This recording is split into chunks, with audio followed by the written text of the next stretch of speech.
4, 3, 2.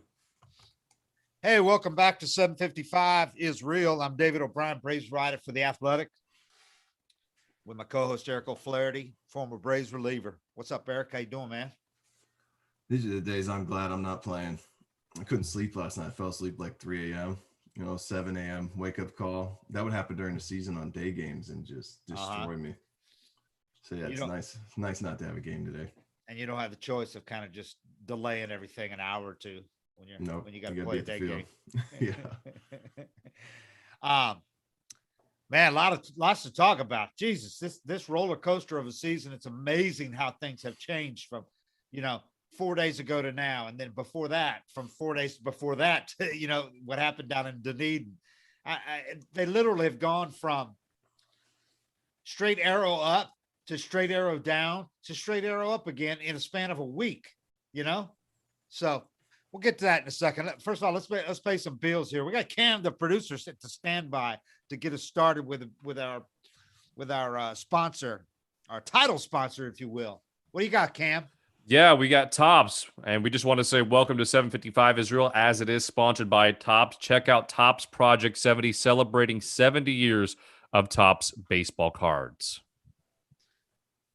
Wow, that's it, huh? That was quick. Well, I mean, that's Get just your the presenting Tops. sponsor. Trust me, we have a couple more ad reads to get through Get later your in the Tops, show. man. And No, hey, we got remember, time to get coffee. and remember, if you're a subscriber, you get to listen to this podcast ad free. So there's another enticement.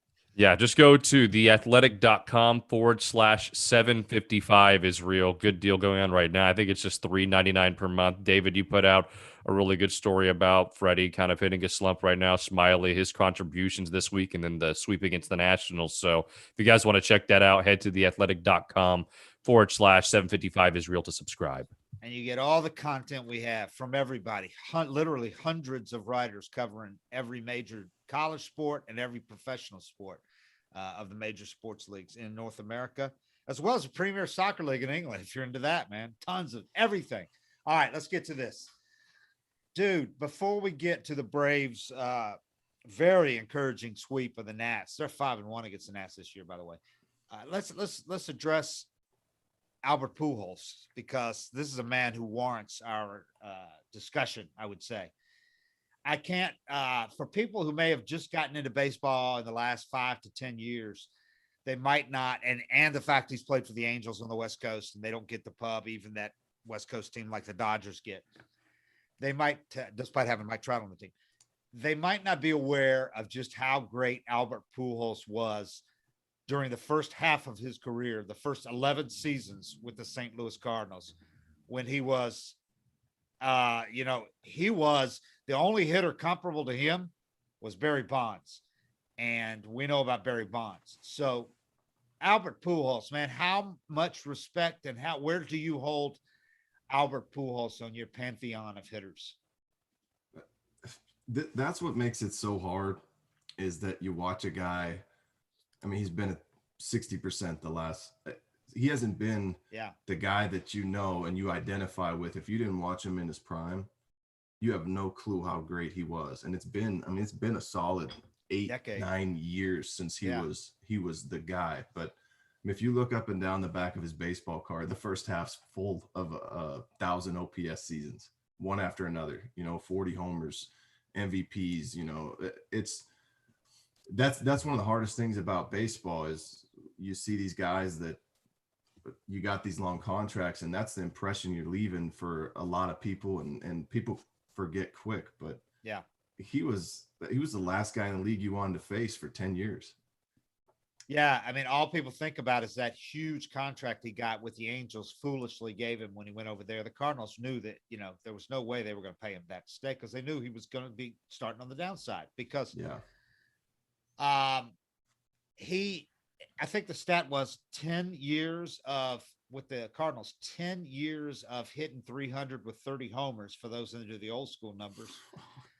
Which is just unheard of. And then the OPS, everything. He did everything. He hit for power. He hit for average. He got on base. He drew walks. This guy was a hitting machine, which was why his nickname was the Machine.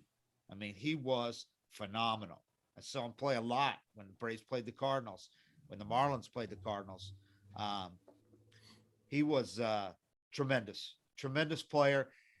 My hope is that he goes back to that he somehow. I know he's got this contract as personal services with the Angels, but that's not going to stop him from going to play somewhere else. Now that they designated him for assignment, so I'm sure he's going to play somewhere else to finish out the year. Somebody's going to want him because he comes for free, because the Angels are paying him. I would hope that there's some way he can end up going back for a day, whether it's this year or even next year. If the Angels would work out something with the Cardinals to let him go back for a day and have an Albert Pujols appreciation day where, preferably where he's in uniform for a day, but for him to get the ovation, which would bring the house down at Busch Stadium, because he was a god there, man. He was revered, and those fans there fully appreciate their gods. Oh yeah, they'll go crazy for him. I think it's just for him. I saw yesterday he wants to start, and that's going to make it complicated. If he's a pride. DH, he's got a lot of pride, man. Yeah, he's got to. That's the hardest thing, man. Is when when you start losing it and it's just not there anymore, and he's going to identify as Albert Pujols, and he should, but you get to a point where you have to make this decision of, for me, it was either going to AAA or taking it to the house, because I wasn't going to be a Hall of Famer like him. It was a lot lower tier, but you kind of have to take this ego hit and really look yourself in the mirror and be like, I'm not the player I was. Do I want to stay in the game, and can I swallow my pride? And for him, he could deliver off the bench or have a certain role or be with a team maybe that's not trying to contend, or there's an injury or something. But for him to start right now, it's going to be hard. When the team that's paying you however many million still releases you and eats that money, it's a pretty strong signal that you're not the guy you used to be anymore. But I think every player hits that point where you just have to look hard in the mirror, and it hurts, man. It's I don't think it's, everybody wants to say you made however many millions, you should just be happy. But however much money you got in the bank, when you got to look yourself in the mirror and realize you're getting old and you don't have it anymore, it hurts. Yeah. And that's where he's at now. Yeah. And it's harsh reality.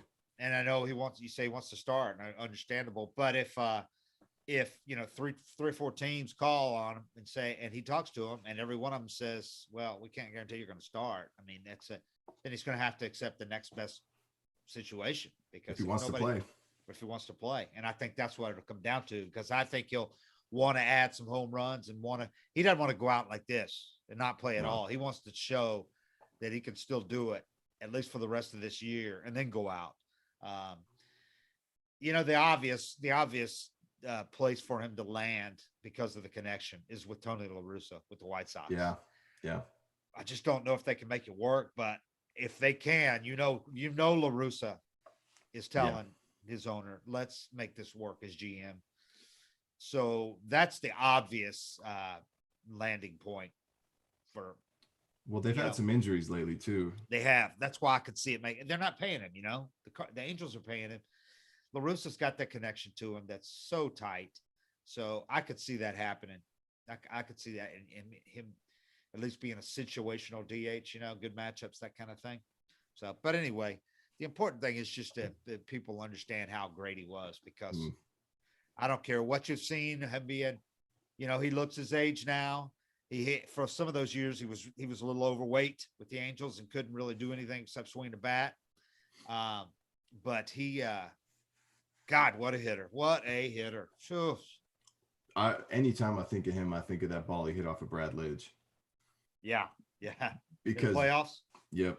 Yeah, in Houston off the train tracks. That was a 3 home run game, right? Yep. 3. It was I can't remember what the situation was. I just remember the highlight, and I remember Brad Lidge that year was throwing a slider that he was basically telling him it was coming. He was probably throwing 80% sliders, and hitters knew it was coming. Swing over the top of it every time. They just couldn't track it. And then he threw one down the zone to Pujols, and he hit it 500 feet. And it was just shocking, because it was shocking for Lidge too, because it was like he just had this button he could push and nobody could touch it. Yeah. And then Pujols just, I always think of that. That's like the highlight I think of, where I'm like, dude, this dude's on another level. If he can do that to a pitch nobody else can hit. Yeah, he hit it off the tracks up there. It was Yeah, they it showed was the still close going up. up. Yeah. Yeah, 3-homer. He had a 3-homer World Series game. There's only been like 3 guys do it, including Pablo Sandoval. Pablo's got some tricks up his sleeve. Pablo's got some. He's done some things, man. Yeah. Look up his card, man. See what he's done. But But that's kind of what I'm talking about. Is that's the hardest thing is, you leave this impression with people yeah, of this just ghost of your former self. I mean, yeah. it's really hard to go to the park like that every day. And I know it's not as easy for a guy like Pujols as it would be for Sandoval, but Pablo Sandoval, perfect example of a guy who understands I'm not the guy I was. This is my role now, and he's thriving in it.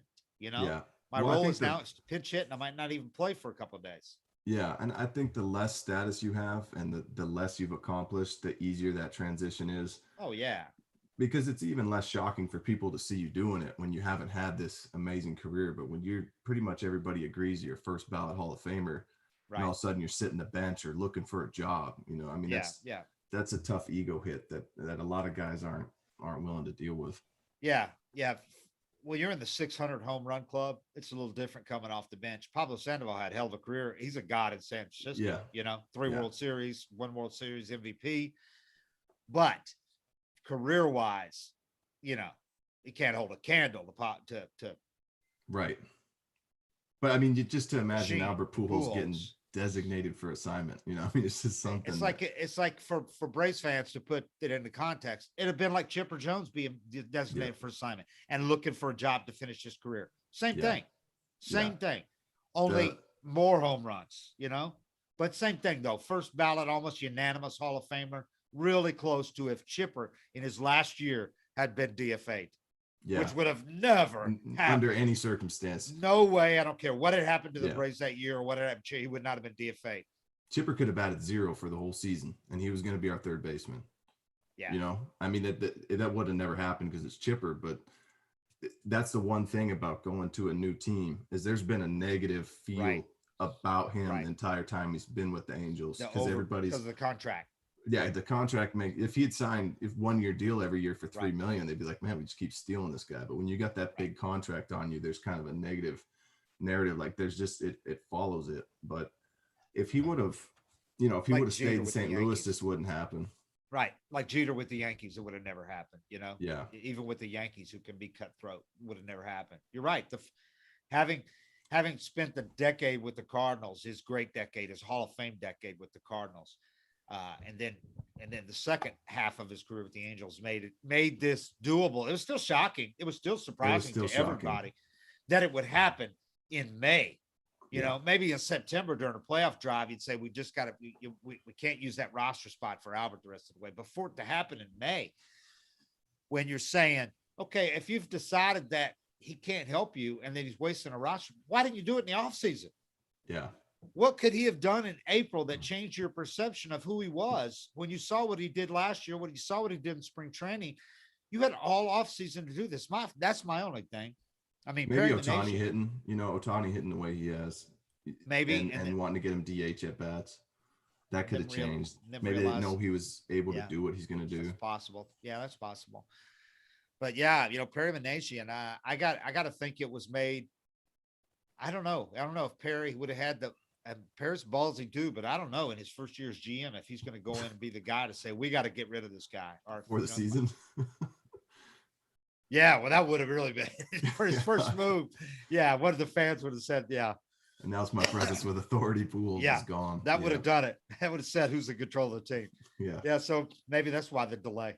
Maybe he didn't want to do that before they ever played a game. I'm guessing though that they still had a conversation with him. With Albert.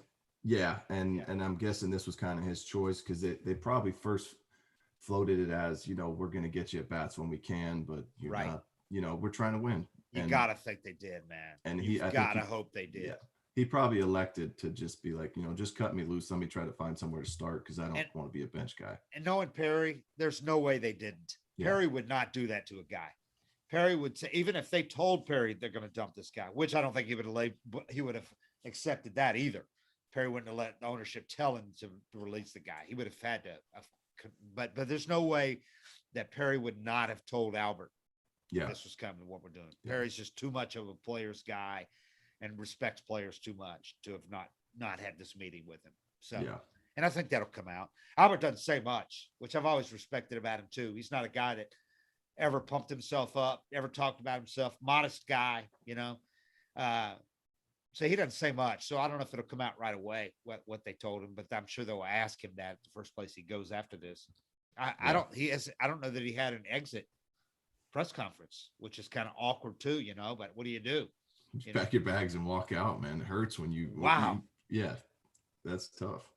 But so that was the big news yesterday, and it happened on Willie Mays' 90th birthday. Some kind of stole some of the thunder from that. God bless Willie Mays, man. I wish Hank could have made it to 90. Jeez. Yeah. Willie's the oldest, I think, living Hall of Famer. I think he is.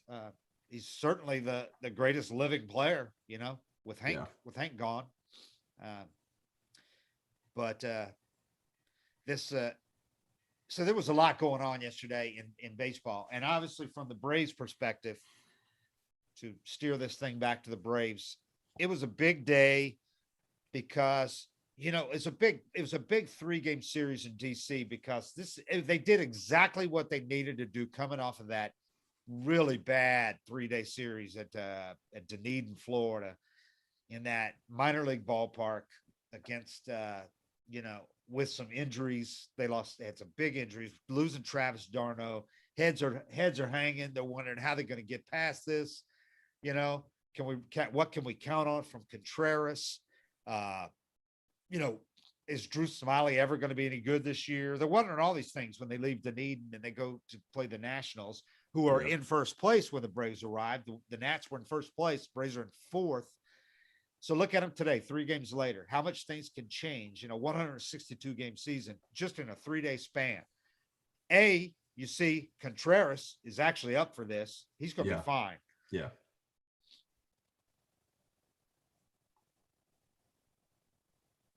Have I lost you or you lost me? I'm still here. Is Dave gone? And down goes David. Great time to remind you folks to sign up for The Athletic. Go to theathletic.com/755 is real. Subscribe for just $3.99 a month. David, I think we got you back now. Yeah, that's a good job. Good job there, Cam. Good plug. So what I'm saying, what about the Braves, though? About Contreras, you saw that he's ready for this. He can handle it. So you've got that worry out of the way. No, he's gone. He's gone for sure now. Man, I was trying to hold out hope there. I think it's a good time at least to plug Magic Spoon, and when David comes back in, he will. Jeez. Oh, here he is. We got him back now. All right, are we okay here? What have I? You cut out for a second, just right before you were going into the action in Washington. All right, we're talking about Contreras. Yep. I think what you saw there is really comforting, what you've seen from Contreras. I know it's only 3 or 4 games to judge him on, but I think he showed that he can handle the staff. There've been a couple of really good performances with him catching. He's got a great arm, really athletic behind the plate. That stands out. And there is no question about his bat. This guy's ready to hit at the major league level. Yeah. That's a big concern out of the way on whether he's ready or not. Yeah. And I mean, it's his brother started out the same way, where it was all questions about his defense, and the hitters are so good at the major league level that you're going to learn your mistakes a lot faster and a lot harder.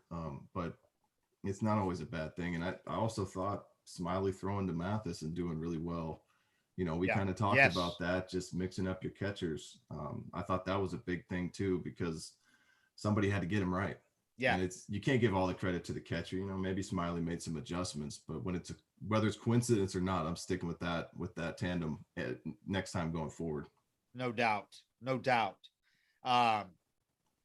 Just like you had Alex Jackson handling Ynoa really well before Alex Jackson got hurt. That was also comforting to see Ynoa do the same thing or better with another catcher, with Contreras. The Grand Slam wasn't comforting. We'll get to him in a bit. But, Mathis yesterday, I thought, God, Mathis, 38 years old behind the plate, dude. He had some blocks that you're like, Jesus, how's he still doing that? I mean, he makes catching look easy, doesn't he? Yep. And then he wasn't afraid to call sliders with runners on third. there's a lot that you might not notice about him and just look at his batting average, but he made a big difference for me yesterday. Yeah, I thought I didn't see Smyly. I don't think Smyly shook him off all day. No. I mean, and Smyly said it was great having him back there. I had forgotten that those two were together with the Rangers in 2019. And I think I didn't know that either. Yeah, that comfort factor, I think, made a big difference. Yes. Smyly said he called him the captain back there in Texas, and that really caught on. And he doesn't like that nickname. You know, he said, I don't know if I'm comfortable with that, but that's what that's what Smyly said. That's what he's like. You know, he's caught so long, and he's like the captain back there with any. Said he makes every pitcher feel so comfortable. It's hard being the captain when you're hitting 205. Yeah, like you don't want that spotlight. And you're a backup catcher. You know, you're not even the primary guy. That's just him being humble. Right. But man, for a pitcher like Smyly, that was almost like a godsend. I mean, everybody hates that Travis got hurt. Obviously, you hate what Luke going on forward without him. But if he's going to have to go into a start where he's had, he hadn't had a good start this year. He had a decent one his first start, but he had 3 really bad ones in the interim. And you're kind of lost. And you got an 8 ERA. If you've got to be in that situation, what a guy to be able to handle you to coming into it, to your next start. Well, it shouldn't be this way, but when you throw them bad to a catcher, you see them back there again. It's just one more thing that you're associating negatively with, and just mixing it up. It can be any other catcher. Just mixing it up is at least a fresh start, because you at least didn't get shelled throwing to this guy last time. But I didn't know that he'd already thrown to him in the past and knew him like that. But that kind of makes sense too. Yeah, man, this guy's been around, dude. He's got 16, 17 seasons catching in the big leagues. I mean, Mathis has been around. I think he's going to be a great mentor for Contreras. And also yesterday, another thing that happened, Tyler Flowers, we talked about, I reported a month ago that he was with the Braves as that he was helping, to game plan, bringing the analytics, kind of melding the analytics into the game plan from coming from that aspect of it. So he was working with the young catchers as well. And the Braves had him there as an option in case there were injuries. They're looking really astute right now, because yesterday Tyler signed a minor league deal. Now he's going to get finished off. He's stayed in shape. He's been catching bullpens, but he's going to get in game shape now with hitting and everything. And he'll be on the taxi squad and AAA Gwinnett for the time being. But he's ready to step in as backup catcher if and when he's needed. Obviously, they're going to see how Mathis does in this role. If Mathis keeps doing like he did yesterday, there won't be any need for Tyler. But it's nice to have that option, because we've seen how fast it can change the catching situation. What a great setup for him too. Rather than, if he's he's made some good money in his career. If he's looking at maybe $1 million to play everywhere and having to drag his family around, or just tell the Braves, I'll just be on standby. Yeah. I mean, injuries. I'd love to just tell the Mariners, like, I'll keep my arm in shape. If you guys need a lefty to throw some sliders, exactly. Just hit me up. And that's basically what he did. And it kind of fell into his lap. Especially when you got 4 little kids. Yeah. And you live in suburban Atlanta. Yeah. 10 minutes from the ballpark. Perfect. Yeah. Perfect. So he's right between. He's not far from Gwinnett's ballpark either. Yep. So, and now he'll be on the taxi squad. So the Braves have another injury on the road. They're going to be covered. You're not going to have to stick a guy in. I give credit to Alex Anthopoulos, because those are such crucial positions. Yeah. You hate to stick a guy into the catching slot who's never played in the big leagues. You really aren't sure if he's ready, or some has-been that never played in the big leagues, and you're hoping that he's got, he can get by on guile. In this case, you know what you're getting, if it's Tyler Flowers or if it's Jeff Mathis, like we saw yesterday. And Jeff Mathis brings something to the table where he can't, he's not a hitter. He never was, but he brings something to the table for a young team with a young pitching staff and a young head catcher. He's the perfect guy to have in this spot, really. Yeah. And, I think about that all the time, that it's one thing that bothers me about the catching position and WAR and all these advanced stats is there's just no way to measure the impact they have back there. But if you think about it, they're involved in more plays than anybody else in the game. Right. They call every pitch for 9 innings, and they make all these important decisions. And, there's some stats like catcher's ERA and stuff, but you can have a reliever come in that just sucks and gets DFA'd the next day and gives up a 5 spot. And that's on your catcher's ERA. But there's no way to really measure their value back there. But if you talk to guys, if you talk to anybody about David Ross, or if you watch the 2013 World Series, Rossi wasn't really hitting, but they kept throwing Salta Lamacchia out there, kept throwing him out there. And we were watching at home, I was watching the games that were being pitched. And I was like, I didn't like this call. I didn't like that call. They need to get Rossi in there. Yeah. Pretty soon, when the games mattered and you throw all the analytics out the window and we just got to win today, who do I feel good about going back there? The Red Sox went with Rossi more and more and more during that run, and they wind up winning the World Series. And he wound up being their catcher, over Salta Lamacchia, who had the better bat. And I see those things, and having pitched to guys, I know what a difference it makes, but it's hard to put it into numbers or really value it numbers wise. God, yeah, man. And especially in a playoff situation and all that. I mean, guys that have been through it, guys that aren't going to be nervous, guys that know that some of the young pitchers were talking about Mathis, how he helps them so much because he's seen everything. He's seen so many of the hitters. And he's seen so many hitters that if he doesn't know this specific hitter, he knows a hitter who's like him. So he knows what hitters are going to do or trying to do or can expect to do. So he's so much more able to guide a young pitcher with confidence, put down the right sign than somebody who just hasn't been there enough to really have a good feel for what a hitter's going to do. This type of hitter, this Deadpool hitter, or this aggressive hitter, or this hitter that's trying to work a walk. He could spot that stuff and help a guy get through it.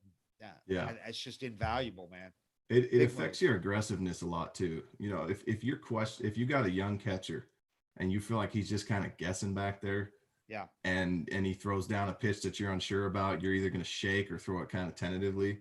But when it's a guy with that kind of history and you respect him so much, you think they know something you don't. You're like, a fastball in, man. I don't know, but that's David Ross back there. That's Jeff Mathis. Right.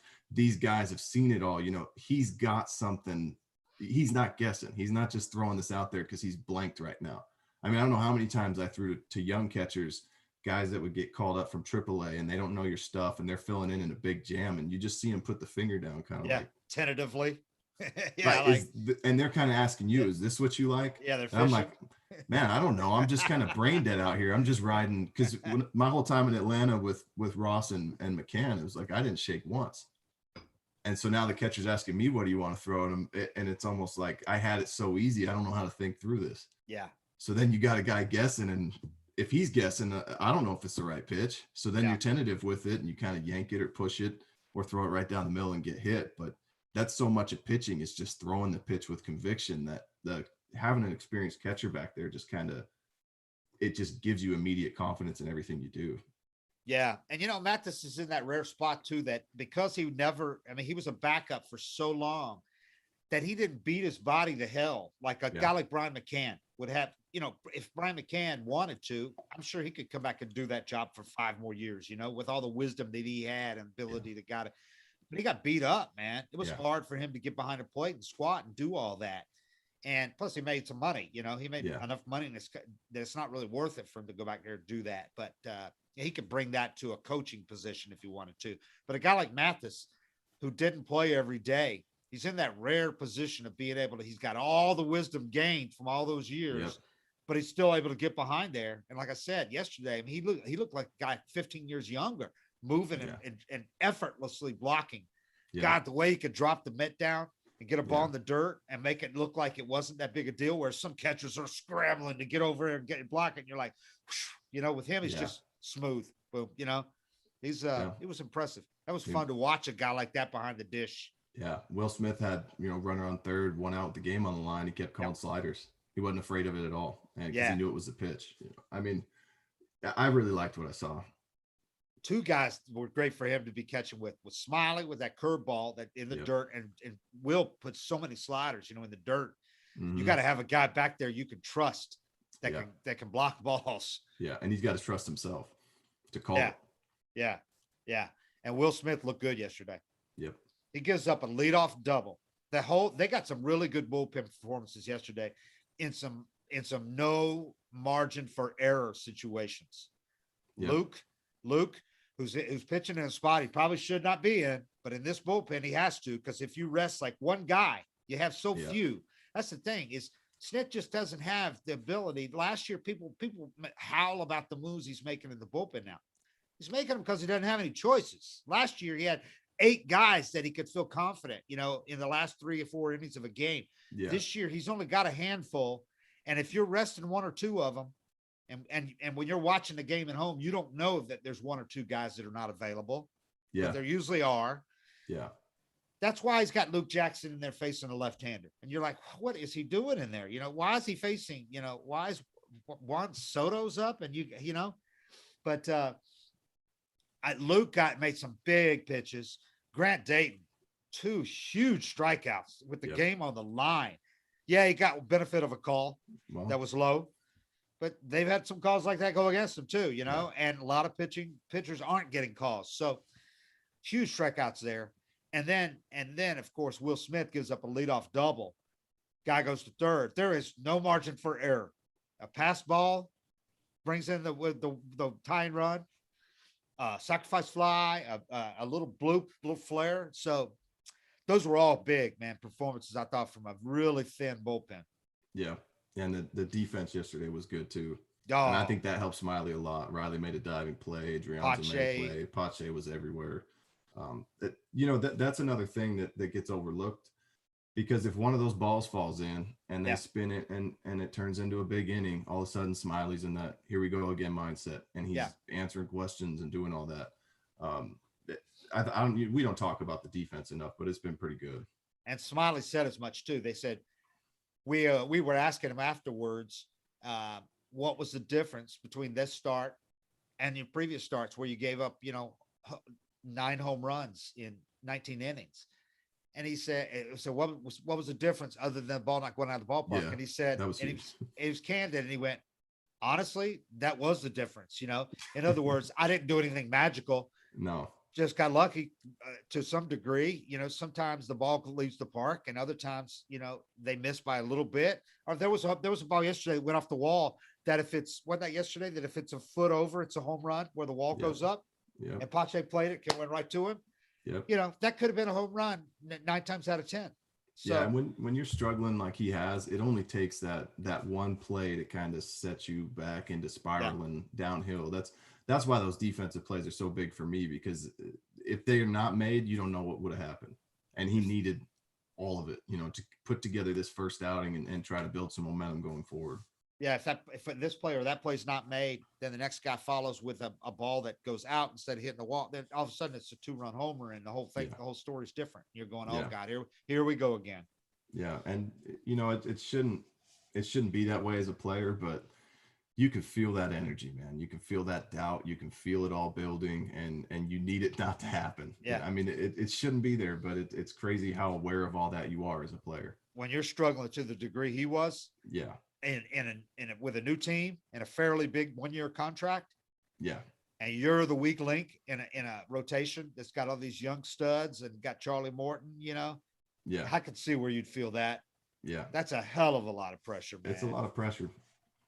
And I don't care. People can go, yeah, he's making $11 million. I'd take it. Well, you can't say you'd take it because you have no idea what that pressure's like. No. We all got pressures, but they're different kind of pressures. They're not played out in public. Yeah. On national TV. And that was a YouTube game, actually international TV. So, I was trying to think how many people you're letting down when you blow a Major League Baseball game. How many are actively watching and tune into a random game or checking the box score? Yeah.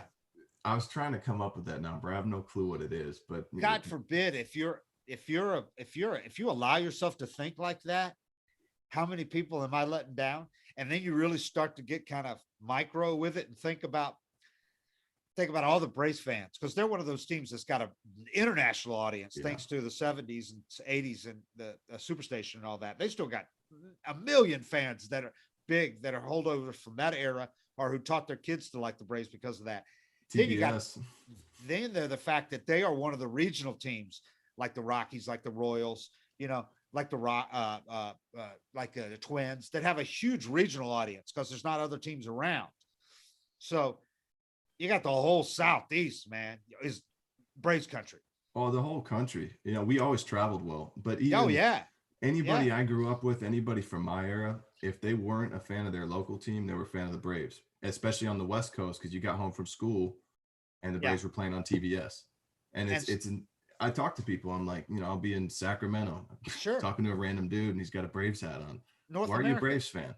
And they grew up watching them on TBS and just stuck with the team. And they got Turner South and up in Canada, because I remember staying in Montreal many times where that was on the cable network at the hotel. You could watch Braves games there. So, I mean, they were literally international. So if you're a player and you started thinking about the people you're letting down, if you're aware of that history, and then you're thinking, okay, and then if you are from this area, you realize, like, across Appalachia and across the South, how many people are listening on the radio, mowing their lawn? How many people are watching because they sit down to watch the Braves every night? A lot of them with their kids watch the Braves. How many people you're letting down? Oh my God, I can't even imagine. Well, and that's the thing, about, you can't let those thoughts creep in, but it only takes one incidence. That's why it's so hard to play in those bigger media markets, because there's going to be one dude. If you're in an easy one, you might not. The way people treat you is when you start spiraling down that path and realizing it and being more conscious of it. But in those big media markets, if like Lindor right now, you can't tell me this is happening if he's still in Cleveland. Yeah, because he's done so much there, he doesn't have this energy. But when you have that, and you have that one writer come and be like, with a smirk on his face, and you can just tell he enjoys your struggles.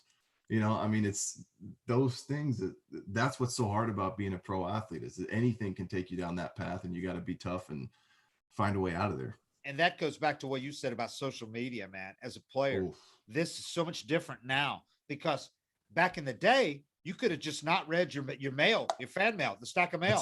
When you're struggling, I'm not reading that shit right now. People telling me to fuck off and hope you die and all that. I'm just not going to read it. But if you dare get on social media, like Fulte did when he was here, it's like, Fulte, why are you getting on social media and battling the fans? There's no way you're winning that battle, and there's no way you're coming away feeling good about yourself. No way. You might say some of the greatest things ever and put that guy down to size, cut that guy. You are not going to come away feeling better about the situation when you are aware of how many people are pissed off at you and hate you. Stay off social media if you're a player struggling, man. I never had any of it when I was playing, and that was because I knew if I read it, I'd think about those comments. Even in, I read the papers in 2007. I had a good year for Seattle. Yeah. So I read the papers. You have a good game, you read what they write about you. You're this rookie. I was 7-0. It kind of boosts you up, and I pulled from that to have more confidence in a sense. Yeah. But when it all flipped in 2008, and that's where I was going for my confidence, I remember I opened up some website, scrolled through the comments, and I just saw, I thought these people love me. And all of a sudden you're like, holy shit, they want me to die, and I, from that point forward, after the 2008 season, I know a lot of guys say it. Yeah. I never looked at that stuff again, just because I was conscious of the effect it had on me. I remember thinking about a comment somebody made on the internet while I was on the mound with the Mariners. And if you go there, it's over. Like, that's a wrap. You're getting shelled. And so I just, I made a promise to myself I'd never read anything about myself again.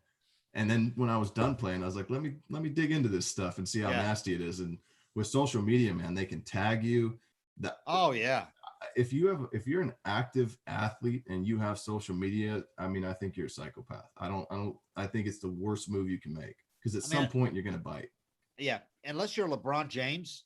Yeah. And you just have a handle on this, and you have so much confidence and so much stature and so much gravitas.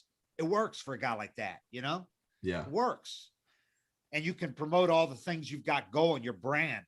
Yeah. But if you're just a regular guy, just a good athlete who might have some rough patches coming up, I agree with you. There's nothing to be gained from it. If you're not gaining from it financially, or promoting something you want to do, or promoting some charity thing you're involved with, there's no reason to get on there, man. Yeah. And I think that's what you see most guys do, is they plug their stuff and then log off. And a lot of them have somebody handle that for them.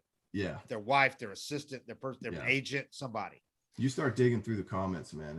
It's that's the problem. That's the thing, is you can read the stuff written about you by the writers who cover the team. Yeah. Come on now, do that, guys. But you don't have to read the comments. But even if you do read that, You know, I mean, you got to stop where it ends. Don't put yourself in those shoes. How often do you engage with the one guy that says the one thing you don't like when you write an article or something like that? Because I see you torch people all the time. But when the clubhouse is open, I go back. I don't avoid anybody. Yeah, but if a big guy, you can't, because they lose respect for you immediately. If you now, some columnists will rip a guy, they won't show up again for a week, and they won't go near that guy's locker. I'm not like that, man. As a big guy, you cannot be like that. You've got to go to treat this guy the same way you did the day before. Say hi to him, all that kind of stuff. Even if you don't have a great relationship with the guy, you still say hi, unless it's a guy that's really shown he doesn't want to say hi to you.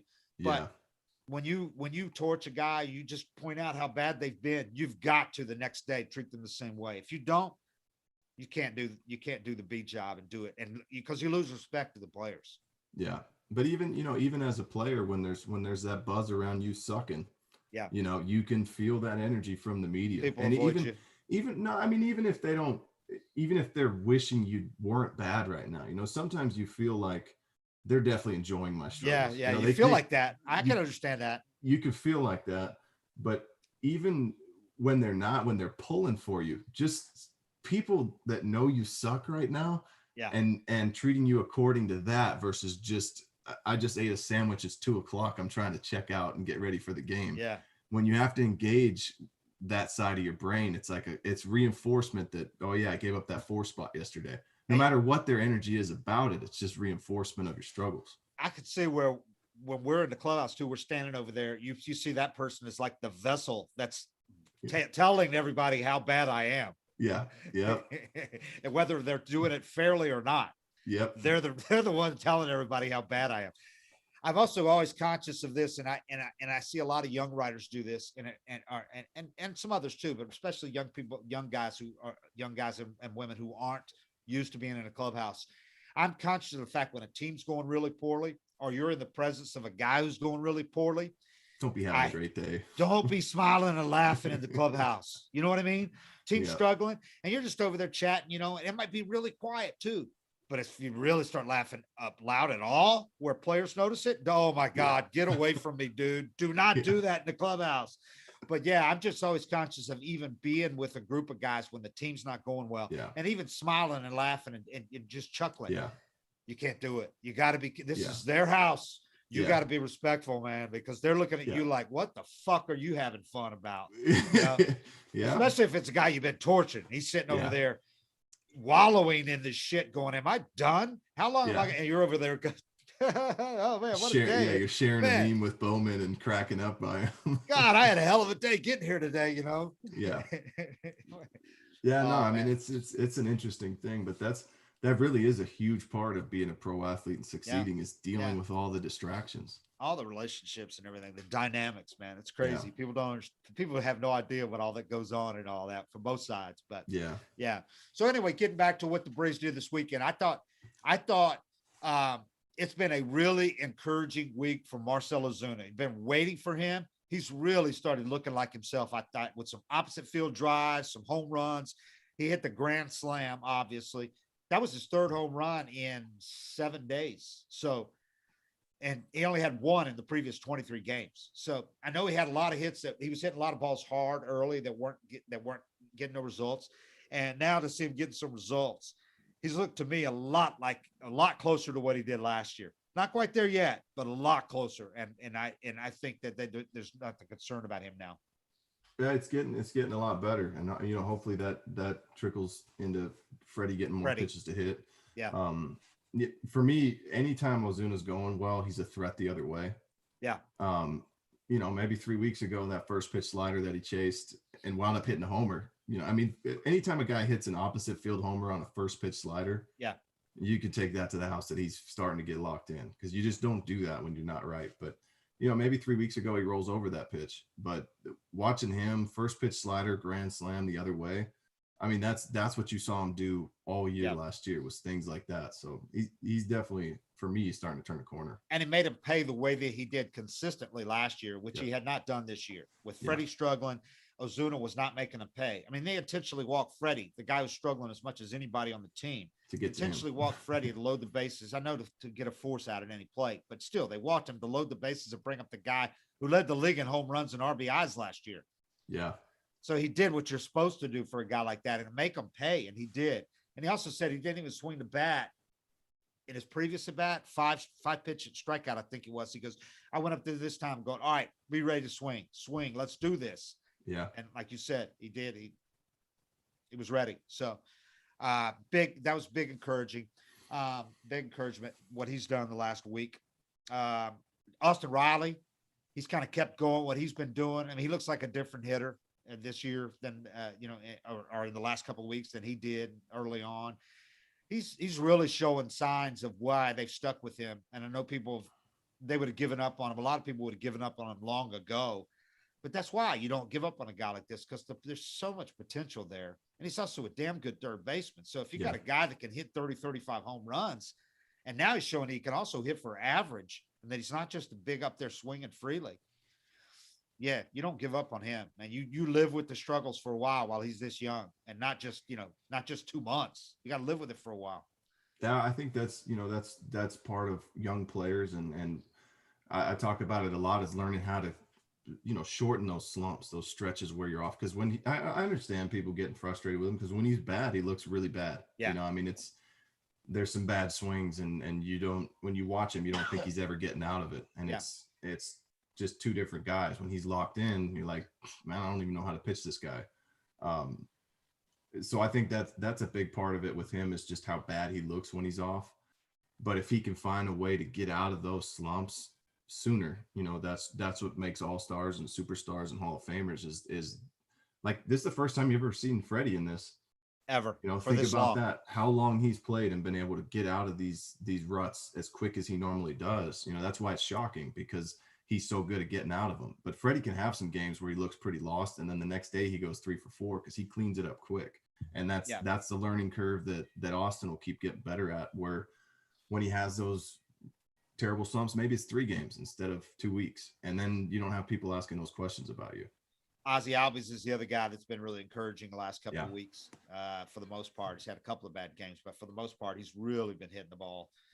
And from that side, it's especially encouraging, because that's where some people were worried about. So you get, in other words, if you look at those averages and OPSs, which for a while, I mean, couple of weeks, 3 weeks into the season, where you had like 5 guys hitting below 200 with OPSs under 500 or 600. Yeah, that's all creeping up slowly. So you're getting some guys closer to the mid 200s. That's a big deal when you consider where they were. And the only glaring one, the one that you're still waiting for, and Acuna came back from his little thing after his abdominal thing. He didn't steal a base for a while, wasn't really driving a ball like he was. Now he looks normal again, and he stole 2 bases in the last couple of days. He's really running again. I wasn't sure if I liked that one that took the bat out of Freddie's hand, and then Ozuna hit a grand slam. Yeah. But, I mean, that just speaks to exactly picking your poison and how important it is. Like, when you look at this team and you look at where they're at, and Freddie and Ozuna haven't been hitting. Yeah. When they get going, it's just going to be a different story. And now with Ozuna hitting, at least a lot better, the one you're waiting for, obviously, is Freddie. And like you said, man, I'm just not used to this, because I don't think I'd have to go back and look, but I can't recall a slump of his, a significant slump, a severe slump, being more than 2 weeks. Right. And I remember the first time it went more than like a week, I thought, you were shocked. Yeah. Freddie never slumps for more than 3 or 4 games, because that swing is so simple and short and direct. So now to see him slump for a month, 5 weeks is really, and he had the game against the Cubs, where he had 4 hits in his first 4 plate appearances, and then struck out against Rizzo. That game, I thought, really, he is out of it now. This is Freddie. He's hitting the ball everywhere. He's driving. I mean, I thought he had snapped out of it. And then starting the next day, starting with that Rizzo strikeout, he's gone 1 for 25 with like 9 strikeouts. And the only 2 walks were intentional. So that's just not, you don't see that from Freddie Freeman, man. No.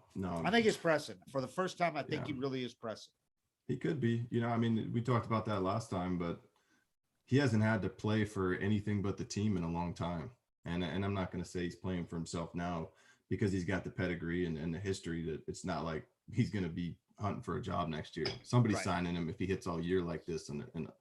But the swing is pretty big, the difference in what he could get if he has a good year versus a bad year. So, I mean, it's just a different kind of pressure that he might not be used to. And maybe he's frustrated. He's even in the position he's in and thought it'd be done by now. You know, I mean, I'm kind of surprised that he'd be put in this position, but yeah, I mean, he could be pressing for the first time, maybe ever. You're right. Oh, the swing is huge. If coming from what he would get from the Braves right now, what he deserves to get from the Braves, and what he would get if he struggled all year. I mean, God forbid, it ain't gonna happen. But if he had struggled all year at the age at 32, he'd be age 32 season coming up. You get a 1 year 5. You're not getting a huge deal. I mean, you know? I don't know if it's 1-5, but you're not getting a huge deal because people will go, he's obviously on the downside. Well, in today's game, though, the age thing is everybody's biggest fear. So, and you can have that one bad season, and all of a sudden they're like, well, now you're over the hill. You know, so you might never come back. It seems almost unheard of that Freddie Freeman would even have those doubts creep into his mind, but it's only natural. If you haven't got it done yet and they haven't even approached you, now I haven't talked to him about it in a couple of weeks now, but if they haven't approached you and said, don't worry about it, it's going to get done, then you're starting to go, well, what? There's got to be a reason they haven't approached me, which they didn't do all winter and spring training. He said, there's got to be, you know. So if you had those doubts even starting to creep in your mind at that age, when you just assume that they're going to give me a fair contract, you know, to so that I won't have to worry about this again, and this is where I'm playing my whole career, like Chipper did. Yeah, I could see where you'd start to press a little bit and go, all right, I got to put up numbers now. I'll show you what I can do. You know, let's get this done. Man, it should never have come to this. It just I don't understand. Now maybe it's going to come out after we have some resolution to this, and they'll come out, you know, or Alex will say, you know, on our record that, you know, the payroll changed and there was a concern about this or that, and they wanted to see what attendance was like after the open. There better be some kind of reason, because I don't know why you'd put a guy like that through this and even allow him to struggle this long without saying, let's just get this contract thing done and get that off the table. Yeah. So we don't even have to worry about whether you're even thinking about that, you know, just get the stupid thing done, man. You know, I mean, I'm in the same fucking boat. Around. I'm in the same boat. I don't understand it. A guy his caliber, you know, and he's done everything, gone through the rebuild. He shouldn't be in this position, if you ask me, but. And I'm not blaming any one guy for it. You don't know what's going on. There's factors going on. So I'm definitely not blaming Alex for this, because something's got to be happening. Maybe his agent wanted crazy money. And you know, I mean, it's just so hard to gauge what's going on. And both those guys are pretty quiet about it all. Right. And Freddie said they haven't approached him, but maybe his agent did say, you know, gave them the early parameters and said, this is what we'll be looking for. You know, who knows? And I hope the agent will tell me now, just so you know, that did not happen. But I don't want to blame anybody when we don't know all the factors, but man, I'm just speculating. If there's nothing, no good solid reason for this, then just get the thing done, man. So this can be on with this. Freddie Freeman of all people. Yeah. Got to get done.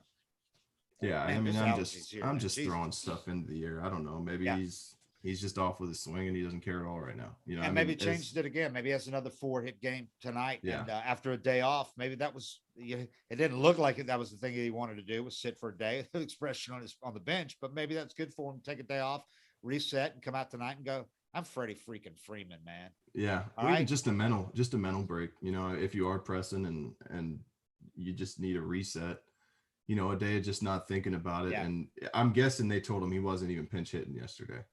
Yeah, Snit said, no, he's available to pinch hit. His big pinch hit might be the thing turns him around. But I think inside, Snit was going, I hope I don't have to use him as pinch hitter. I hope we have, you know, a multi-run lead the whole way. And, you know, which they did till the 9th. So, but, yeah, that's the one thing right now that if you get Freddie going with the other guys that are going now, because, you know, Freddie and Acuna are obviously the straws that stir the drink. Ozuna had the huge year last year, but Freddie and Acuna are the guys, the superstars that you expect to do it every year, year in, year out. So if you get both of those guys going and healthy, that could change the whole offense. I mean, the offense really has shown some signs of snapping out of this now with Smyly going. And you get Chris Martin back. We didn't even mention that. This thin bullpen that Snit's having to use guys way out of position. Yeah, that could change a lot when you get Chris Martin back, which should be Monday. He pitches again Saturday at Gwinnett. It'll be the second time there. His first one went really well, felt great. If he gets through the second one fine, healthy, I could see him giving a day off Sunday, and then I could see them activating him for they're off Monday, so I could see them activating him Tuesday for the second half of this homestand. Well, and that's kind of that's the perspective that you know, I mean, I just looked up the standings to see where they're at because for me, standings don't matter at all right now. It's how the team's playing, but they've played for them, for their standard, for who they are. They've played pretty bad. Yeah. And they're a game and a half back. Yeah. They're not even firing yet. And they just swept the team that was in first place 4 days ago. Yeah. Yeah. So, you know, there should be no panic as far as on the road, as far as standings and division go. I mean, I know it can get frustrating watch a team not play up to who they are, but I mean, at some point it's going to click and they're going to go 9-1 and all of a sudden start creating some distance. Yeah, that's that glass half full thing, because you can look at this as this team's not showing any signs of being like last year's team. Freddie's struggling, you know, the bullpen's thin. The rotation, at least before yesterday, looked pretty bad. But the other side of that coin is, you know, Max Fried's not going to continue sucking. He came back and had a good start, a real good start. We didn't even talk about that, how good that was. He looked like Max Fried. Yeah. A lot closer to last year. Not quite there yet. Didn't go that deep in the game, but he looked like Max Fried. So he made a huge adjustment during his downtime, obviously. We can talk about that because we didn't address that yet. And then Smyly worked with Cranny, works with some adjustments, especially on his fastball. And he came out yesterday, and he really had command of his fastball like he hadn't had in the early starts. And the curveball looked a lot better. After those first couple of innings yesterday, I thought the curveball looked really good. Yeah. So that's two of your rotation, the two guys you were, you know, that you were worried about. Charlie, like we said, has only had a bad inning, you know, in a couple of, in 3 of his starts. Ian's looking like himself again now. Soroka should be back in June or so. Huh? Ynoa is just... And then we haven't even talked about Ynoa. So, which is the guy that you were not counting on this year, has been what you were counting on, say, from the best guy on your rotation, you know? Yeah. Ynoa has offset that, like the setback with Soroka. Look at it as Ynoa is giving you what Soroka would have. So you can't ask for much more than what Ynoa's done. So when you hit that grand slam, I almost just stopped watching baseball forever. So the other side of that coin is, you could either look at it the way I was talking about, you could look at it as, or you can look at it as, all this has gone wrong for the Braves. That's not going to continue. And they're still right where they should be as far as it's a coin flip who's in first place in the division. It's almost like you're starting from zero again.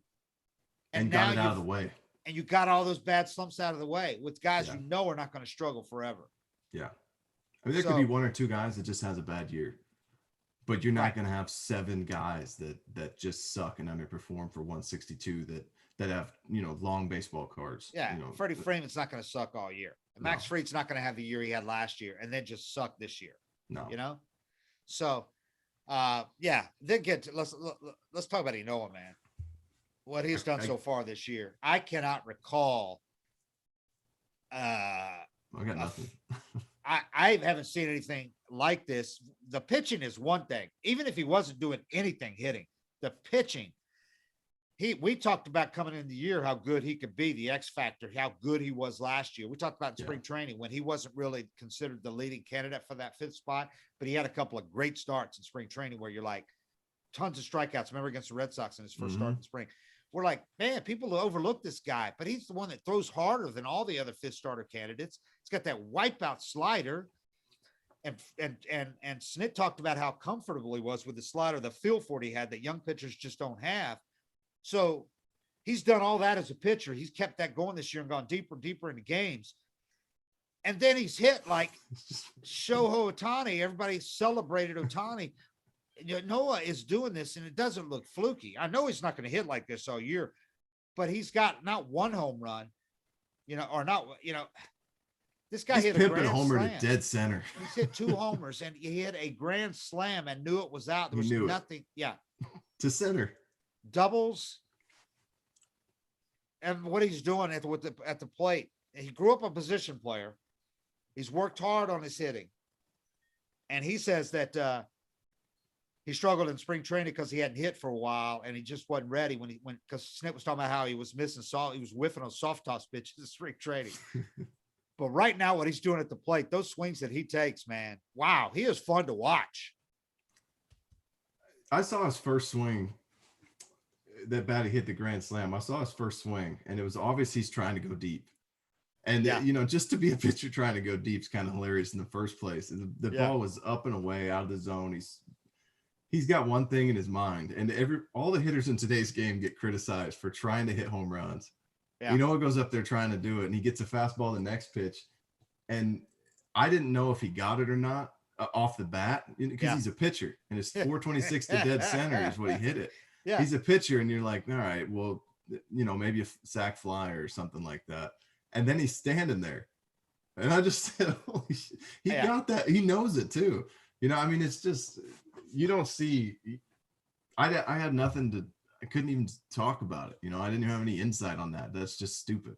Yeah, I mean, he looked like I know Mad Bumps had some at bats like that, and Hampton, Hampton was a hell of a hitter. Yeah. But Mad Bum gets up there and he's got some pretty good swings, but none of them got a swing quite like Ynoa. He looks like a free swinging power hitter up there, man. I mean, this guy's got 13 plate appearances. He's 5 for 13 with a double, 2 homers, 6 RBIs. He's hitting 385 with a 923 slugging percentage. A starting pitcher who's 23 years old. I don't want to talk about it as if he could keep doing it, because you're going to assume it's fluky anytime, and they're going to start pitching him tougher. And he's going to go 0 for 10 with 9 strikeouts in his next. Yeah, come back down to earth. But just what if? What if he can just rake? What if he's a 270 big league hitter and you got him started for you? It's not 23, by the way. It's his age 23 season, because he's going to turn 23. He's still 22 right now. Yeah. That battery the other night was 22 and 22. How crazy is that? And your center fielder is 22. Up the middle, you were all 22. It's a young team. There's a lot of young guys on the team. And old man Acuna. Yeah. Is he 24 now? 23. No. 23. He's 23. Yeah. I mean, it's pretty. You've got a really young team, but you got some experienced guys that are young, and then you got some young guys that are just doing things that you're just like, what? Yeah. And like we've said before, if Ynoa was a first rounder or came over in a trade for Kimbrel or some. Oh my God. If he was Kyle Wright, if he was the first rounder they took from Vanderbilt and he was doing what he's doing right now, he'd be on everything. I mean, he's on it now. He got enough attention because of the grand slam, and it was his second home run. But can you imagine him doing what he's doing now as a pitcher and a hitter if he had been a first round draft pick out of Vanderbilt or wherever? No. Holy shit, man. And he's 22 years old. Yeah. And he's a good kid too. He's modest. He's humble, but he's got flair. You could be both. And he plays with confidence for sure. He plays with confidence, but afterwards he doesn't act like an asshole and go, oh yeah, I knew that was gone. He's not like that. So he's kind of the best of both worlds. He pimps it a little bit, but then afterwards he's like, I don't go up there trying to hit home runs. I'm just trying to get on base and let the real hitters hit home run and let the real hitters do damage. I'm like, come on, man. You knew that. You have to swing it. Yeah. But he's a good kid. And he's a big, strong dude. He's like 6'3", 230 pounds, man. And he's put really? Together. 225. He's put together. Listed at 6'2" or 6'3", and he's like 230, but he's trimmed down a little bit. But he's got no fat on him. He's built. He's in there in his Under Armour, undershirt, tight shirt afterwards. Yeah. He's put together. Yeah. In a good way. He's not like, with big. No, he's born with it probably. Pecs that you don't want a pitcher to have, like Kevin Brown got that when after he went out to the Dodgers. He's not like that. When Kevin Brown ruined the perfect pitcher's body. Yeah. And he got all jacked and he started breaking down. No, it just he's got the body for it. As Snit says, and appropriate in this case, he's what they look like. Yeah, that's a good quote. That's what Snit says about the guys that are put together. He's what they look like. He's what they look like when you draw them up, when you drop the young player. Yeah. Like Bryce Ball. He's what they look like. Bryce Ball's what the legendary power hitter looks like. Where do you see that guy? I don't know if you've gotten to see him on. I've just seen some highlights. Yeah. But I'm the opposite. I mean, I hear all this stuff about guys coming up, and I'm always just kind of, whatever. Yeah, right. We'll see when they get to the big leagues. Right. Because that's the big test. Right. But Bryce Ball's got a great body in that he's not, he doesn't look like a power lifter. He's just a naturally huge guy. Huge. Yeah. He's like 6'6" and like 240, 250, but kind of like that Mueller kid. Bryce Ball, though, does not look like he's been doing powerlifting and squats. He's just put together. He's built like like one of those NFL tight ends that just has that body that you're just like, good Lord, he's blessed. He could have done any sport that he wanted to. You know, some of those NFL tight ends that are like 6'4", 6'5", 250, but not like freakishly big. They can still run like the crazy, like a wide receiver. Yeah. That's the way Bryce Ball's built. So we'll see. He's got a long way to go, but he's got the body. You draw it up. That's so frustrating, man, when you see those guys walk in at like 2 p.m. with a bag of McDonald's and a 6-pack abs, and you're sitting there eating your kale salad and all this stuff you're supposed to be doing, trying to get in better shape, and it's just different genetics. Especially when their first five to 10 years of their career, when the metabolism is just through the roof. Yeah. Because you remember, like in college, but before my metabolism was slow, you could, I wasn't an athlete like that, but I could eat, whatever I wanted. Yeah. And then all of a sudden you wonder, wait a minute, I gained 15 pounds this year. Yeah, what happened? But these guys, these high performing athletes with the metabolism and then the workout routine and everything, moving every day, then are blessed with that body. Oh yeah. So that's how Hayward was. I remember the Braves Braves told Hayward they wanted him to put on some muscle one off season. And trust me, man, I worked my ass off in the off season. Sometimes I come in like 4 extra pounds of muscle. Yeah. They told Hayward they wanted him to put on muscle. So he hit the gym. He came in at 255 with like 5% body fat. Amazing. I remember seeing him when he came in. I'm like, holy shit. Because he was a specimen before that. He was 220 and shredded. Yes. Like long V-shaped body, those big broad like shoulders, no body fat on him. They told him to put on muscle, and he just packed on, I think, 30 pounds of pure muscle in one off season. I was like, you're different than me, man. There's no way I could do that without steroids. He's got those James Caan shoulders. Yeah. Google James Caan. You'll see what I'm talking about. Just like that. I mean, look like you could hang a coat on him, and then the V, like the Andre Dawson V. Jason had that with that 31-inch waist, maybe 32 at most. 0% body fat. But I think about, like Giancarlo Stanton's built like that naturally. But then he kind of enhances it. You see his off-season work, like he gets in the gym and gets after it, and he's always hurt. Yeah, there's something about the guys playing. There's a fine line. There's a fine line of just playing with your natural body, the way everything's able to move when you're yourself, or you enhance it and put on all this muscle. Some guys just can't move. But the guys that are born with it, they get the best of both worlds. They get to walk around looking good and feels good when they move too. And, back in the day, those guys didn't have they didn't have the availability of all the temptation. Yeah, exactly. So you didn't have the temptation to go in and go, I'm already this big. Let's see how much bigger I can get. Barry Bonds had a great body with Pittsburgh. He had a great baseball body, perfect body to be a 40-40 guy. But I'm thinking of a guy like Mickey Mantle, if he didn't drink himself to death, if he didn't end his career and get hurt with a knee and all that, who knows what he could have done for 20 years. But a guy like that, just blessed body, grew up country strong, baling hay out in Oklahoma, small town, country strong guy. But there were so many like Willie McCovey, guys like that, Richie Allen. You look at those bodies. They weren't tempted to get in by all the supplements they have now and to get in the high-tech workouts in the off season. So they didn't take that body beyond maybe what it should have been to be this perfectly functioning baseball body. And look at the things Mickey Mantle could do, or Joe D. You look at him now and you'd think he had skinny arms. They'd say, get in the weight room, get bigger. Yeah. Look what Joe D did with that body. Or Ted Williams. Look at Ted Williams' body. Yep. Long, but nowadays he would have been tempted. They would have had him put on 30 pounds of muscle probably, Yeah. And there's a fluidity to those guys. And the other side of that too is the body maintenance, like the physical training staffs. If Mickey Mantle would have had the training staff that these guys have now and been able to get his hips right and everything functioning properly. Yeah. And not to mention, nobody back then knew how bad it was for you to be smoking heaters and drinking 20 beers every night. Yeah. I mean, people want to compare past generations and talk about why everybody's throwing harder now and all this stuff. And it's everything available to them. Even if it's not hitting the weight room and getting bigger, they're still functioning. Just being smart. The functional stuff that the trainers have guys do, glute activation and opening up your hips and keeping your flexibility.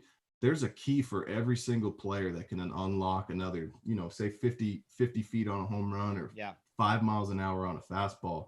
And every single player has access to this. So when you want to look back and say, so-and-so or Babe Ruth can't hit in today's game or this and that. It's like, that's not a conversation because it was a completely different world. Like these guys were beating the shit out of themselves off the field and still able to do what they do. And the guys now are eating perfect diets, getting all their sleep. They're not drinking. You know, I mean, it's just a different world. So if you think about what Mickey Mantle or somebody could do today, you can't even compare it. Yeah, I like your point about the injury too, because Mickey and like Joe D, they had the kind of injuries that today they would have fixed. They would have fixed and they would have had them on a rehab, and they would have known you need to not play for this. Those guys played through injuries and they just got worse and worse, and they played when they became chronic injuries that they just played with, you know, until it was over. Until it was over. They played with a bad knee the whole way, you know. Mickey couldn't even walk. Andre Dawson had an ACL in high school, where they opened up the knee to see what the problem was. You know, that's what they did back then. He had major reconstructive knee surgery. Then he played his whole career with a bad knee. Imagine with today's medical, what some of those guys could have done. Like Hank Aaron never avoided major injuries. And look what he did for year after year after year for 2 decades. It's such a big part of the puzzle. And he wasn't a guy that lived really hard either off the field like Mickey Mantle did. Yeah. So a guy like Mickey Mantle, who knows what he could have done for 20 years if he'd have lived, you know, a clean life, relatively clean life, and just ate right and all that stuff. So he would have hit 800 home runs. Damn sure might have. Yeah. And Ted Williams take out 3 years in the prime of his career while he's over there being the greatest fighter pilot in the world. You know, he took out 3 years in the middle of his prime. Yeah. So what some of these guys could have done, you just never know. It's a shame we don't know, but working jobs in the off season, you know. But there's a fine line between that overdoing and going too far with it and getting so ripped that your body doesn't move like it did. The fluidity's not there, and you overtax the tendons and ligaments, and they start breaking down. You know, whether it's through steroids or just working out too hard, and getting too big, and eating the right stuff and getting too big. I said it probably it was 2010. I was telling guys like the new steroids is taking care of yourself. Yeah. Because my first 5 years in the game, especially when I was with the Mariners, the whole team would pack into the sauna and be drinking beers after the game. And so you're dehydrating yourself more. You're already dehydrated, and then you're slamming. Your sleep quality's bad. I mean, I was a little ahead of the curve in 2010. My wife just started cooking, you know, no sugar, all these healthy food, and it was easy for me because she just did it, so I ate it. But I came into camp the next year, and I was, I think, 7% body fat, and all the coaches were freaking out like I was going to break. Yeah. They're like, you're too frail. And I was like, you don't understand. I'm eating all day. It's just all clean food. And I felt amazing. I'd power shag for 45 minutes. I wouldn't even get tired. Running, I wouldn't get tired. And I gained 2 or 3 miles an hour on my fastball that year and had an amazing season. And everybody starts asking me questions, you know, what are you doing? I was like, I don't eat this. I don't eat that. I don't drink much, you know, just taking really good care of myself. And the whole time I was doing that, I was just looking at other guys in the clubhouse like, what if Jay Hay gets on this routine, you know? Yeah. And I wasn't lifting really heavy. I was recovering, you know? And now when you look around the game, everybody's doing that. Every single player is taking care of themselves. And that's why you see guys throwing 99 and hitting monster home runs, because guys are just functioning better now. But that wasn't an option, and it wasn't the lifestyle back then. If you could find the perfect equation, if you could find a way to have, you're talking about the guys powering down the beer, sitting in the hot tub after the games.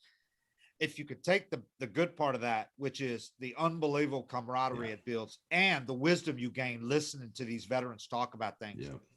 Without beating yourself up. Find another outlet for that, because I hate going into a clubhouse now. And I've heard Chipper say the same thing. I hate going into a clubhouse and seeing 25 guys literally staring at their phones. Yep. Looking at their phones, playing games on their phones or texting people on their phones, laughing, but not talking to each other and not talking about the game. Social media.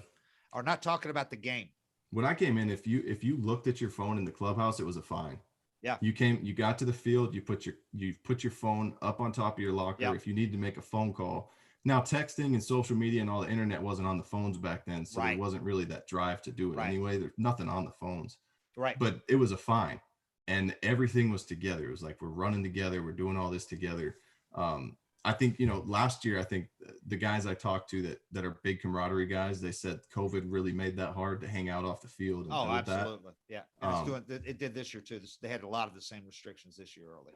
But even then, if you went out and had been tied one on with your boys that night before, and you really do, you build a lot of camaraderie and you care about each other in a different way than just being coworkers, and I don't know how you really fix that because there's so many distractions now, but you could definitely, I mean, that's the biggest part of the puzzle.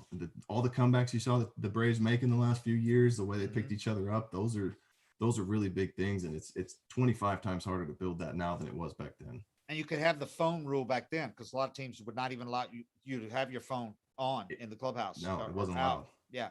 You could have them put it in a box in a room, when they came in, if you wanted to. You could enforce that back then when they weren't texting and everything. It's hard to do now because guys have grown up with it and they don't even know what to do if they can't get a text. What if my wife texts me that, she, that something's happening or whatever? So it's like, it'd be hard to enforce that. But my wife used to have to call the stadium. If there was an emergency, you had to call the clubhouse. Call the clubhouse and have them go get you. But man, if they could just get the phones, if you could have the guys turn them off and say, if you need a text and emergency, do it. But otherwise, it'd be impossible today. Staring at their phones. Everybody, they're growing up with them. Yeah. It's same if you go to a restaurant, you see two people eating dinner together and they're just once in a while they'll share the picture they're looking at with their partner. But I mean, it's everywhere. You can't expect it not to be in the baseball clubhouse when it's all over the world. You have players now in their early 20s, since they've known what they're doing, they've been on their phone texting since they were 8. They wouldn't even know what to do without it. Yeah, people have like anxiety, it's phone separation syndrome or something like that. I've seen that whole thing just completely change in the time I've covered the game, because you used to walk in the clubhouse and you might have a guy doing a crossword puzzle, or guys were playing cards. They were always playing cards. Yep. You never see anybody playing cards now. That builds camaraderie too. Staring at your phone doesn't. At least having a pool table in the clubhouse, I think that's good, because guys are interacting, and they're not looking at their phones. They're talking to each other, joking. I like that. And clubhouses are big enough now that you can put a pool table in the middle of both of them. You used not to be able to do that. There's so many were so small. But like the Braves at Old Turner Field had the putting green that the big three pitchers had them put in, a putting green. And that was great for them. Those guys had unbelievable camaraderie because they played golf together every day too. They went out, they did all kinds of things like that. But and you've talked about how Chipper took the whole team to dinner and the camaraderie you guys had, in 2010. So I hope they can get that back after these COVID restrictions are off and guys can go back out again to dinner and everything at night, go to a bar or whatever. But man, you see a different side of your teammates too. The guys are feeling a lot of pressure at the field. They have a couple drinks and you're all eating steak together. Then that's when you get to know your teammates or on the plane. You really, it's hard to build it at the field because everybody's kind of got their program they're doing. Fascinating. We talk about this shit forever, but anyway, big homestand for the Braves. They got the Phillies in town, and Phillies are in first place now. They just swept the team that was in first. Now they get a shot at the other team that's in first. They could do the same thing with the Phillies. You sweep them, you're in first. Depending on what the Mets do, but the Braves are in a good spot right now. They can make all the negativity that there was for the first 4 or 5 weeks. They can make it go away with back-to-back good series, or even just a good homestand in these 6 games at home. So, a lot of reasons to be encouraged. And I still feel Freddie is only 1 or 2 games away from snapping out of this, because I still have too much confidence in how great Freddie is as a hitter to believe that this is going to go on much longer. I just can't imagine it doing it. Even with all the pressures he might be feeling, I can't see him continuing to struggle much longer. Not with that swing. I mean, it's shocking how long it's gone on, but he's been as good as he's been for so long for a reason. And I don't think, I haven't seen any sign to believe he's hurt either. It's just, he got hit in the elbow. Yeah, but he had 4 hits next day. I don't think it's that. He's not showing any signs. When he struck, remember, he had that bad month. He didn't look right. Didn't look right at all. It was wincing. Yeah. It was shortening his swing. Couldn't extend. I haven't seen that. So. No, he just looks off. He doesn't look hurt. And right. That's baseball. Right. The best players can suck. And right now, if you gave out the MVP, Acuna would win it. Yeah.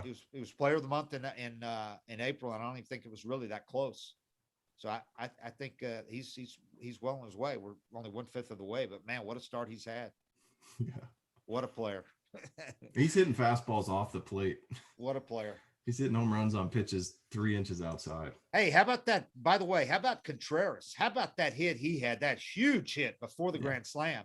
Yep. He set up the grand slam, then Pache drew a walk. But that hit he had that was maybe 10 inches off the ground outside. That kid, he's got some strength, man. Yeah, I don't think hitting is going to be an issue for him. I mean, from what we've seen so far. Ozuna said he thinks he can be better than his brother. His brother's pretty damn good, all-star. No, his brother rakes. He hit a few balls off the Braves that were impressive. Yeah. Cam, you got any more ads you need to read, or are we good? No, let's just go ahead and wrap. All right. Well, that's it. That's 755 is real. It's a wrap, and we will be back on Monday. Thank you, guys. We appreciate it. We out.